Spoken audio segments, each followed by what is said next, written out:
नमस्कार, India voice में स्वागत है आपका। मैं हूं आपके साथ प्रियंका मिश्रा। तो क्या टीएस बाबा ने इशारों में एक बार फिर सीएम पद को लेकर अपना रुख साफ कर दिया है?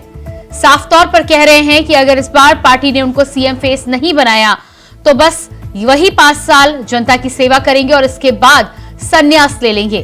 तो क्या टीएस सिंहदेव का पार्टी को अल्टीमेटम मिला है? नहीं बनाया सीएम तो क्या करेंगे टीएस? ऐसे में सवाल यह भी है कि अगर कांग्रेस सरकार बनी तो कौन होगा सीएम, भूपेश या टीएस सिंहदेव? किसको मिलेगा ताज? मगर उससे भी बड़ा सवाल यह है कि नतीजे आने से पहले टीएस ने क्यों दिया यह बयान?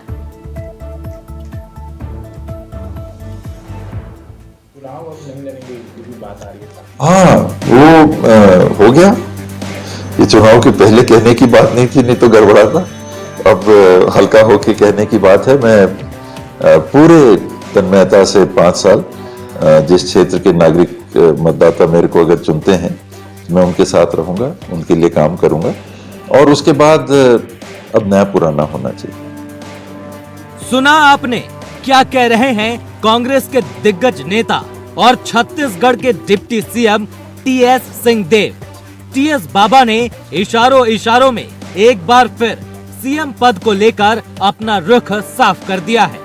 साफ तौर पर कह रहे हैं कि अगर इस बार पार्टी ने उनको सीएम का फेस नहीं बनाया तो बस यही 5 साल जनता की सेवा करेंगे और इसके बाद संन्यास ले लेंगे। हाँ, वो हो गया।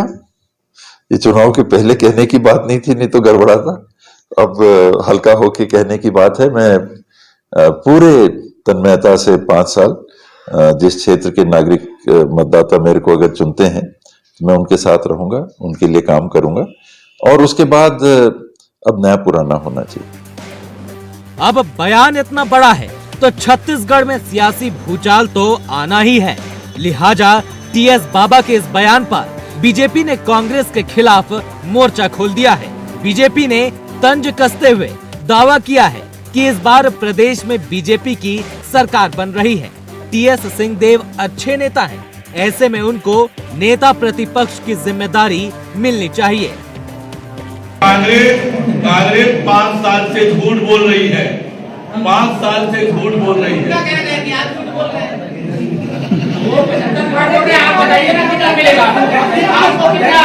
कांग्रेस कितना झूठ बोल रही है ये जनता ने तय कर दिया है। 3 दिसंबर को छत्तीसगढ़ में कमल खिलने वाला है। कांग्रेस का झूठ और प्रोपोगेंडा को करारा जवाब जनता का मिलने वाला है। 3 दिसंबर को कमल खिलने वाला है। एक तरफ जहां टीएस सिंहदेव के इस बयान पर बीजेपी उनके साथ खड़ी होकर अपनी सरकार बनने का दावा करते हुए उनको नेता प्रतिपक्ष बनाने की मांग कर रही है, तो वहीं टीएस बाबा के इस बयान को कांग्रेस प्रदेश अध्यक्ष ने उनका निजी बयान करार दिया है और कहा है कि इस पर फैसला हाईकमान करेगा। ये बयान तो हमारे वरिष्ठ नेता है, उप मुख्यमंत्री है टीएस बाबा साहब का व्यक्तिगत बयान है। भाजपा घेर रही है आपको। देखिए, भारतीय जनता पार्टी को तो मुद्दा चाहिए। कांग्रेस अगर थोड़ा सा भी एक फटाका भी फूट जाएगा तो भारतीय जनता पार्टी के लिए बड़ा मुद्दा है। तो भारतीय जनता पार्टी को मुद्दा चाहिए, स्वाभाविक सा है। छत्तीसगढ़ के बड़े लीडर हैं, उनका सोचना, उनका कहना छत्तीसगढ़ के लिए मायने रखता है और उनका कहना व्यक्तिगत निर्णय है। बहरहाल कांग्रेस बीजेपी अभी मतदान के बाद चुनावी नतीजों को लेकर मंथन में लगी हुई है। इस बीच इस बयान ने प्रदेश की राजनीति में एक बार फिर उबाल ला दिया है। राजनीतिक गलियारों में टीएस सिंहदेव के बयान के बाद फिर चर्चाओं का बाजार गर्म है। राजनीतिक गलियारों में टीएस सिंहदेव के बयान के बाद फिर चर्चाओं का बाजार गर्म हो गया है। चर्चाएं हैं कि अगर कांग्रेस सरकार बनाती है और टीएस सिंहदेव को सीएम नहीं बनाया जाता है तो कांग्रेस में बगावत जरूर देखने को मिलेगी। हालांकि अब प्रदेश में किसकी सरकार बनती है ये तो आने वाला वक्त ही बताएगा। लेकिन अगर कांग्रेस सत्ता में आती है और टीएस सिंहदेव को सीएम की कुर्सी नहीं मिलती है तो फिर क्या कांग्रेस में फूट देखने को मिलेगी? खैर, ये अभी ख्याली पुलाव है। Bureau report, India voice. तो जिस तरह से छत्तीसगढ़ में इशारों ही इशारों में टीएस सिंहदेव ने मुख्यमंत्री पद को लेकर आस जता दी है, आज उसी पर हम बातचीत करेंगे हमारे साथ। तो लगातार जिस तरह से छत्तीसगढ़ में टीएस सिंहदेव के बयान को लेकर अब यह भी माना जा रहा है कि कांग्रेस में फूट के साथ ही साथ सियासत तय है। टीएस सिंहदेव के बयान के बाद सियासी खलबली छत्तीसगढ़ में सामने आ सकती है। 3 दिसंबर में नतीजों के आने से पहले ही टीएस सिंहदेव का ये बड़ा बयान पार्टी के लिए सरदर्द बन सकता है। अपने पैनल से आपका मैं परिचय करा देती हूं। के शर्मा जी वरिष्ठ पत्रकार हमारे साथ जुड़ चुके हैं, बहुत स्वागत है आपका। अंशुल मिश्रा जी प्रवक्ता कांग्रेस से हमारे साथ हैं, आपका भी बहुत बहुत स्वागत है। और वासु शर्मा जी प्रवक्ता बीजेपी से हमारे साथ हैं, आपका भी बहुत बहुत स्वागत है। अंशुल मिश्रा जी, सबसे पहला सवाल आपसे ही मैं लूंगी। टीएस सिंहदेव का बयान तो आपने सुना होगा, क्या लगता है आपको? जी प्रियंका जी, बिल्कुल कैसे दूर करेंगे गतिरोध? नहीं, बिल्कुल उनका बयान सुना है और यह गतिरोध नहीं है, यह अपना एक प्रकार से अपनी वक्तव्य को रखना है, अपने मंशा को रखना है। और मैं यह समझता हूं कि स्वस्थ जमहूरियत के लिए ये बहुत उम्दा है। हर आदमी की अपनी इच्छित मनोवैज्ञानिक इच्छित मानसिकता होती है। जो उनकी इच्छित मानसिकता है वो जनता जनार्दन के समक्ष रखा, मीडिया के समक्ष रखा और लोकतंत्र के चतुर्थ स्तंभ के समक्ष रखा। मैं ये समझता हूँ यह बहुत अच्छी बात है और ये ऐसा होना चाहिए। अंशुल मिश्रा जी, बयान तो उन्होंने जरूर रखा, पर शायद आप पूरे बयान पे बात नहीं कर रहे हैं। उसके साथ उन्होंने ये भी कहा कि यदि उनके मन मुताबिक नहीं होता है तो इसी 5 साल काम करेंगे, उसके बाद संन्यास ले लेंगे।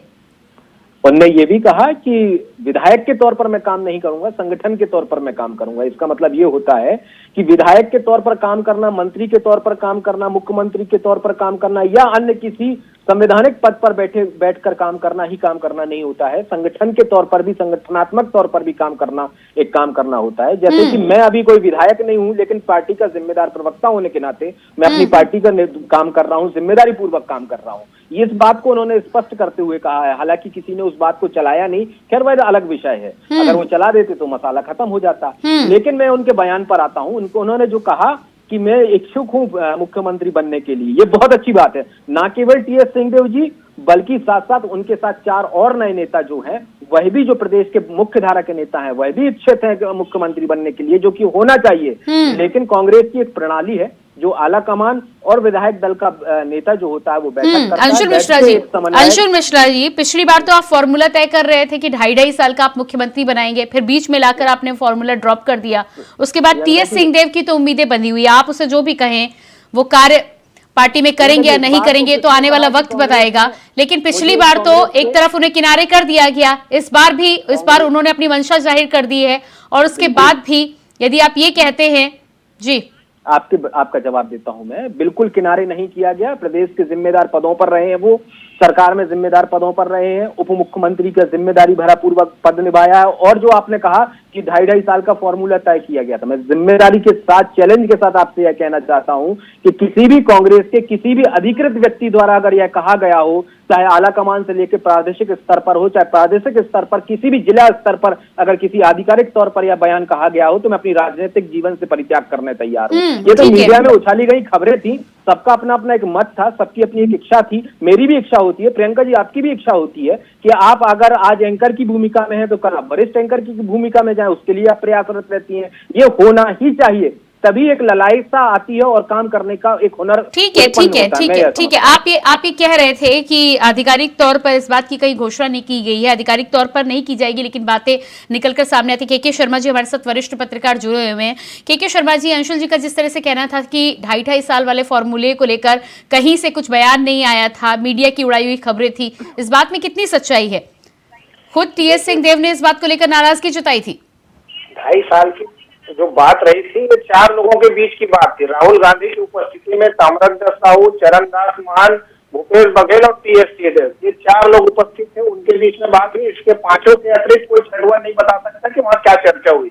लेकिन जो घटनाक्रम है, मीडिया के सामने जो बातें आती है, विधायकों का दिल्ली में जाना, वहाँ अलग अलग प्रकार की बातें, मतलब एक शक्ति प्रदर्शन जिसको कहा जाता है, वो दिल्ली में देखने को मिला था। लेकिन 2.5 साल के कार्यकाल की जो बात आई, उस बीच में भूपेश बघेल बहुत मजबूत हो गए थे, जिसके चलते हुए भूपेश कांग्रेस है तो भरोसा का नारा भी चल पड़ा था और उन्हें हटाना हाईकमान के लिए मुश्किल था और जनता के बीच में उनकी एक छवि बन चुकी थी सीधी सीधी। एक तो भूपेश बघेल वाली बात है। दूसरी चीज जो घटना हुई कि पंचायत मंत्री पद से इस्तीफा देना।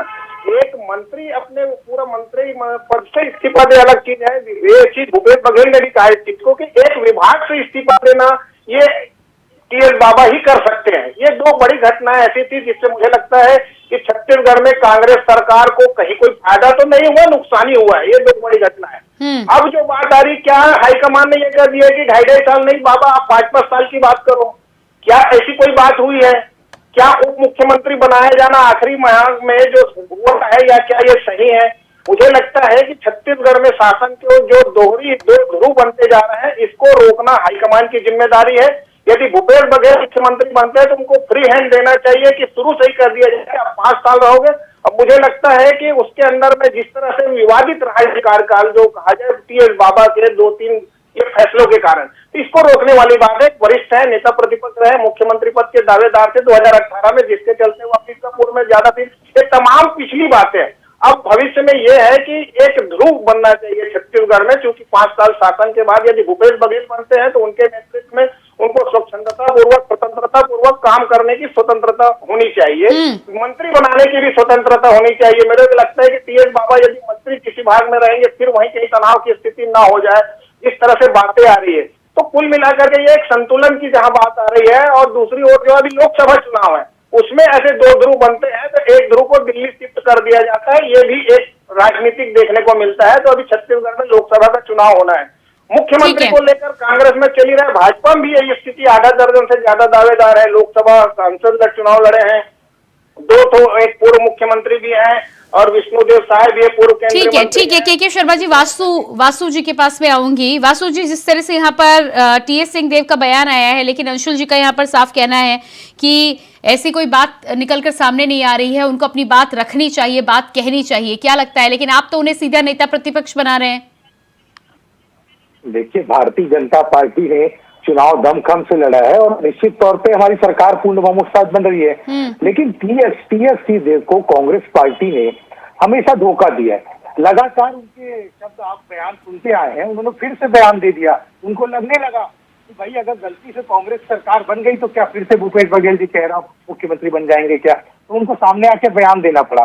ये 2.5 साल की फॉर्मूला की बात जब होती है तो कोई मीडिया रिपोर्ट्स में आई थी और आपके नेता, आपके टीएस सिंहदेव इस बात को स्पष्ट किए कि 2.5 साल फॉर्मूला की बात हुई थी, लेकिन अंदरूनी बात है वो मैं मीडिया के सामने साझा नहीं कर सकता। तो इससे बात स्पष्ट होती कि 2.5 साल की वाली बात थी। लेकिन ठीक है, विधानसभा में उनको अपने विधानसभा से वॉकआउट कर दिया उन्होंने अपने सरकार के खिलाफ। इससे बड़े घटनाक्रम छत्तीसगढ़ में इससे पहले कभी देखा नहीं गया। और वरिष्ठ पत्रकार महोदय बता रहे थे अपने विभाग से पंचायत मंत्री पद से भी इस्तीफा देना पड़ा क्योंकि पीएम आवास के कारण उनके फंड को रिलीज नहीं कर रहे थे मुख्यमंत्री, आरोप लगा के पत्र में उनको ले। तो ऐसे अनबन टीएस बाबा सरकार के बीच में लगातार चलते आई है। अब पता नहीं टीएस बाबा क्यों इस बात को कह रहे हैं, ये तो वो जाने, लेकिन भारतीय जनता पार्टी की निश्चित रूप से इस बार सरकार बन रही है 3 तक। अंशुल जी, आप लगातार जिस तरह से कह रहे थे, पहला बयान कोई टीएस सिंहदेव का नहीं आया, इससे पहले भी इतने बार नाराजगी आई है और उनका साफ कहना है कि चुनाव का इंतजार किया है, चुनाव के बाद अब वो अपने मन की बात हल्के होकर कह सकते हैं। यानी कि कहीं ना कहीं चुनाव में जनता के बीच जाने की जो जिम्मेदारी थी वो उन्होंने निभा दी, लेकिन अब उनकी मंशा यहाँ पर साफ है।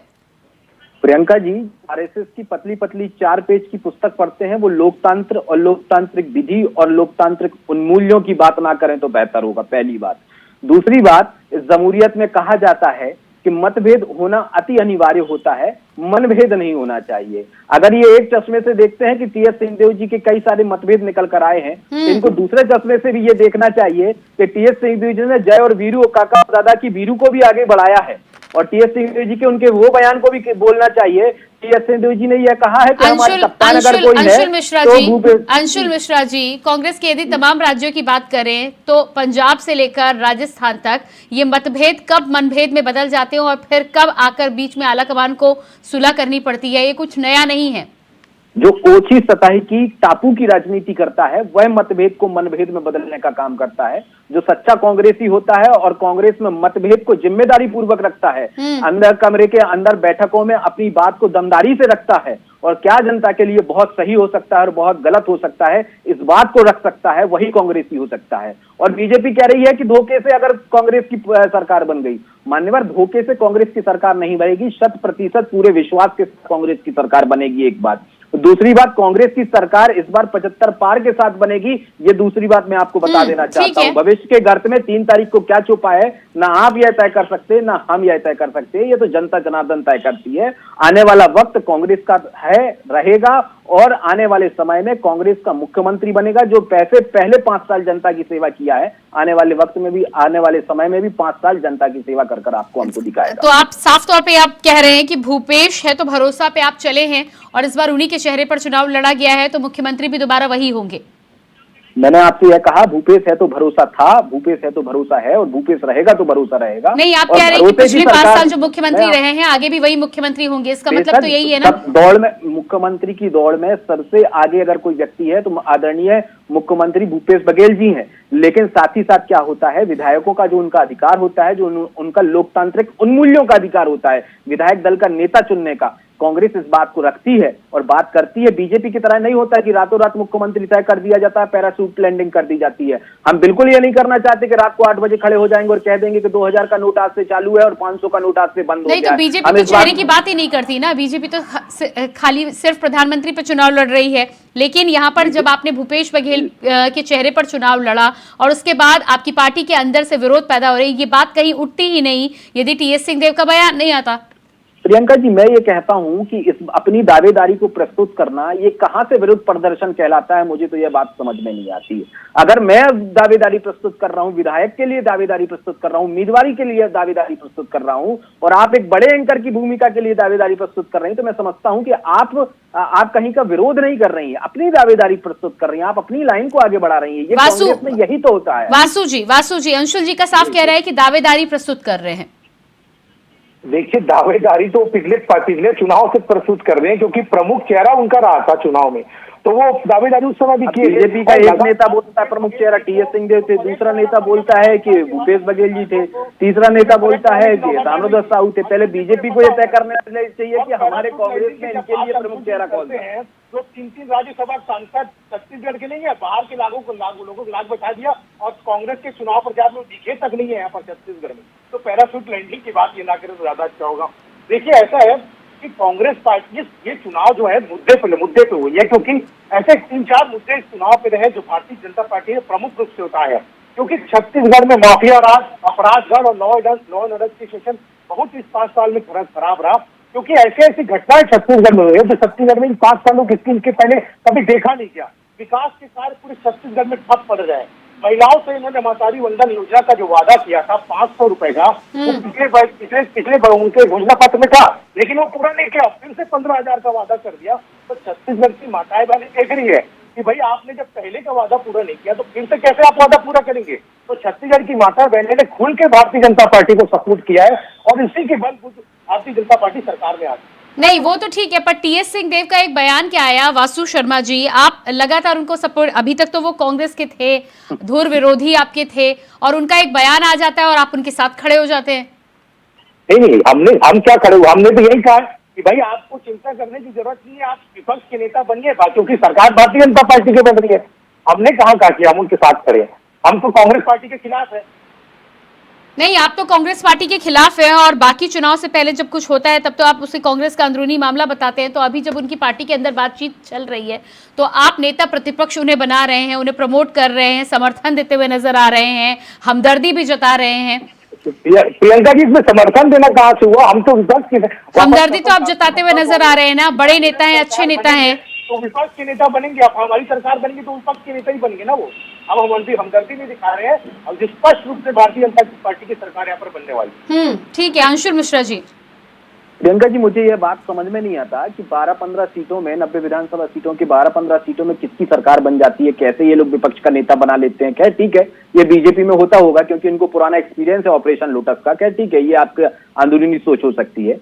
अब पहले बीजेपी को इस बात को तय कर लेना चाहिए कि सर्वप्रथम तो इनको टीएस सिंहदेव से डर लगता है, कि इनको भूपेश बघेल से डर लगता है। सन 2018 में कोई नेता कहता था इनको ताम्रध्वज साहू से डर लगता है। पहले बीजेपी को आत्मचिंतन करते हुए पहले इस बात को तय कर लेना चाहिए। बीजेपी को डर इसलिए लग रहा है क्योंकि बीजेपी को बहुत अच्छे से पता है कि हमारी सरकार जो है लगभग 75 पार के तो आसपास जा रही है। अब बीजेपी के पास मुद्दा बचा नहीं है, राजनीति करने का कोई मुद्दा बचा नहीं है, काम करने का तो इनके पास कोई मुद्दा बचा नहीं है। और मैं वासु जी से यह पूछता हूं कि अगर वासु जी के पास अगर 1 एकड़ भी भूमि थी पिछले 5 वर्षों में, तो उनकी कमाई में कितनी सुदृढ़ता आई है निष्पक्ष तौर पर अगर ये बता दे तो बहुत बेहतर होगा। मैं वासु जी को यह बताना चाहता हूं कि इन्हीं के बीजेपी के कई सारे नेता आत्मानंद स्कूल में रिकमेंडेशन भेजते हैं अपने मित्रों का एडमिशन कराने, मित्रों के बच्चों का एडमिशन कराने के लिए। तो ये भूपेश सरकार का कारनामा था, हमारा कार्य नहीं था, कारनामा था। जो आप 15 वर्षों में राज्य को छोड़कर गए थे, जिसमें 40 लाख लोग खाने के लिए दर दर की ठोकरें खाते हुए नजर आ रहे थे, आज उनके पास 2 वक्त की रोटी जा रही है। जिनके लिए आपने बोनस नहीं दिया था, आज वो 2600 रुपए से ऊपर का समर्थन मूल्य में धान बेच रहे हैं मान्यवर। ये छत्तीसगढ़ हो गया। इसलिए कहता हूं कि एसी वाले कमरों से निकलिए, धरातल की बात करिए। शायद ऐसा लगता है कि 12-15 सीटें आपकी। वासु शर्मा जी जवाब दीजिएगा। जी जी जी, मैं ये वही बता रहा हूँ। ये किसानों की बात करते हैं, किसानों को किसने दिया? किसानों को इन्होंने दिया। किसानों को जो पीडीएस सिस्टम कर छत्तीसगढ़ में लाने वाली कौन सरकार? भारतीय जनता पार्टी। गरीबों को पेट भरने का काम किसने किया? भारतीय जनता पार्टी। कोरोना काल में जो पूरा देश पीड़ित था, झूठ के परिचायक आप क्यों हो जाते हो? जब रमन सिंह जी की सरकार थी तब बीजेपी की सरकार नहीं थी, समाजवादी की सरकार थी क्या? तब क्यों नहीं दिया आपने? तब आपने 20 एकड़ का रकबा क्यों नहीं दिया? तब आपने समर्थन मूल्य पर धान खरीदी क्यों नहीं खरीदी? यह आप इसका जवाब दे दीजिए। हम देने लगे तो किसने दिया? बीजेपी ने दिया। ये झूठ बोलने का काम मत करिए साहब, छत्तीसगढ़ की जनता जानती है, इससे किसी का भला नहीं हुआ। वासु शर्मा जी, आप जिम्मेदार प्रवक्ता हैं, आप कम से कम मोदी जैसा काम मत करिए। आप झूठ मत बोलिए। आप तो अपने आप को इस देश का प्रधानमंत्री मत समझिए। मैं समझता हूँ कि इस देश का प्रधानमंत्री झूठ बोलता होगा, लेकिन कम से कम आप तो झूठ बोलने का काम मत करिए। इसीलिए आपकी सरकार थी, रमन सिंह जी 15 साल तक मुख्यमंत्री। ठीक है, के शर्मा जी के पास में आऊंगी। के शर्मा जी, एक तरफ जिस तरह से अभी 3 दिसंबर में नतीजे आने बाकी हैं, लेकिन ये आरोप प्रत्यारोप का दौर, ये राजनीति चलती होगी। दोनों ही पार्टियां अपना अपना क्रेडिट लेने में जुटी हुई हैं, लेकिन यहाँ पर बड़ी बात यहाँ पर ये है कि ठीक 3 दिसंबर से पहले जिस तरह से टीएस सिंहदेव का बयान सामने आता है, इशारा उन्होंने जरूर कर दिया है। अब ये पार्टी को आगे तय करना है कि पार्टी में जो अहमियत वो चाह रहे हैं, वो अहमियत उन्हें मिलेगी आने वाले समय में या नहीं मिलेगी। देखिए, टीएस सिंहदेव परिवार सहित पूरे निष्ठावान कांग्रेसी हैं और पूरे धैर्य का परिचय पिछले 5 सालों में उन्होंने दिया है। इसके साथ ही जो बात आ रही है कि बृहस्पति अभी भी विधायक है जिनकी टिकट कट गई, उन्होंने कह दिया कि शिंदे बनने जा रहे हैं। ये भी देखने वाली बात है कि विधायक की कितनी राजनीतिक समझ है। तीसरी चीज वो है, कभी बात आ रही क्या छत्तीसगढ़ में ऑपरेशन लोटस की आवश्यकता है कि या 75 पार कांग्रेस है, या कहीं बीच में धुलमुल होता है? 90 विधायक है छत्तीसगढ़ में, क्या 38, 46, 75 कहाँ तक जाता है? और ऐसी स्थिति में किसी की निष्ठा तोड़ेगी क्या, जो कि संभव नहीं है, क्योंकि वो बार बार ये सीधे कहते हैं कि इसकी संभावना नहीं, मैं जीऊंगा मरूंगा, कांग्रेस में ही रहूंगा। ये उनका बयान कई बार आ चुका है। इसको देखते हुए ये लगता है कि भाजपा का जो साफ्ट कार्नर है वो कितना कारगर, क्योंकि पिछले 5 साल वही चला। आखिरी में उप मुख्यमंत्री बनाए जाने के बाद ये सब कुछ लगभग समाप्त हो गया था, क्योंकि 3 दिसंबर के बाद जो रिजल्ट परिणाम आएगा, 75 है कि 58 है कि 48 है कि 38 है, इसके आधार पर आगे की रणनीति देखी जाएगी। क्योंकि राजनीति में सब कुछ संभव है। ये कहा जा सकता है छत्तीसगढ़ में 14 के 14 विधायक भाजपा छोड़ के कांग्रेस चले गए थे। यह भी राजनीति हम लोगों ने देखी है। जी बिल्कुल। वासु जी, क्या कहना है इस पर आपका? जी, निश्चित तौर पे 3 दिसंबर को रिजल्ट आएगा, क्योंकि हम लोगों ने छत्तीसगढ़ की जनता के नफ्स को देखा है और हमारे जो ग्राउंड में वर्कर है, जो हमारे रिपोर्ट्स आ रही है हमारे बूथों से, वो निश्चित रूप से इस ओर संकेत कर रही है कि भारतीय जनता पार्टी पूर्ण बहुमत के साथ सरकार बनाने जा रही है। अंशुल जी, भारतीय जनता पार्टी पूर्ण बहुमत से सरकार बनाने के लिए उनको 40 सीट जीतना पड़ेगा प्रियंका जी। 15 सीटों में कभी भी सरकार नहीं बनती। ये बीजेपी के किसी भी नेता को पता नहीं क्यों कोई बता नहीं रहा है। उनके कार्यकर्ता तो आपस में रोते हुए बैठे हुए चाय के ठेलों पर, और ये कह रहे हैं कि पता नहीं कैसे कैसे पैरासूट लैंडिंग कर दी है। वो कह रहे हैं कि यहाँ से अनुज शर्मा को टिकट दे दिया, जो राजनीति का राह भी नहीं जानता था, उसको बीजेपी के नेता खुद को एक्सेप्ट नहीं कर पा रहे हैं। वो तो ये कह रहे हैं जिसने कुछ किया नहीं पिछले 5 वर्षों में, जो दिल्ली की यूनिवर्सिटी में पढ़कर आया, रमन सिंह का जो भांजा हुआ करता था, उसको टिकट दे दिया जिसको कोई जानता नहीं था। वो तो ये कह रहे हैं कि भावना बोरा को टिकट दे दी जो विदेशों में रहा करती थी, रातों रात आती और उसको टिकट दे दिया। तो ये बीजेपी का खुद के कार्यकर्ताओं का दर्द है, ये कांग्रेसी कार्यकर्ताओं ने वासु जी जवाब दीजिएगा, जवाब दीजिएगा। की बात कर रहे हैं आप, सरकार की बात कर रहे हैं, पर संख्या कितनी बता रहे हैं? ये कई सारे वीडियो वायरल हो रहे हैं। चिंता मत करे, बीजेपी के चिंता तो कारण होता है मान्यवर, हमको काहे की चिंता होगी? चिंता तो आपको करने की जरूरत है कि 15 आ रही है आपकी, कि 17 आ रही है, कि 12 आ रही है, कि 10 आ रही है, कि 1 2 आ रही है। बोरा जी भी चुनाव जीत रही है लगातार, और विक्रांत सिंह जी जो बात बोल रहे हैं वो लगातार युवा मोर्चा के कार्यकर्ता रहे। अंशुल जी को पता होगा, वो तो दिल्ली में थे पिछले 5 सालों से सर, व्यापार करते थे, ये तो उन्होंने खुद ने कहा है। आगे बढ़ के वो नेता है आप। अरे साहब क्या झूठ बोल रहे हो, वो आदमी खुद कह रहा है कि मैं दिल्ली में रहा हूँ, वो आदमी खुद कह रहा है कि मैं 5 साल दिल्ली में था, मुझे मोदी जी ने टिकट दिया तो मुझे यहाँ पर आना पड़ा। ये उसका खुद का बयान है, उस प्रत्याशी का। यही तो दोहरा चरित्र है आप में और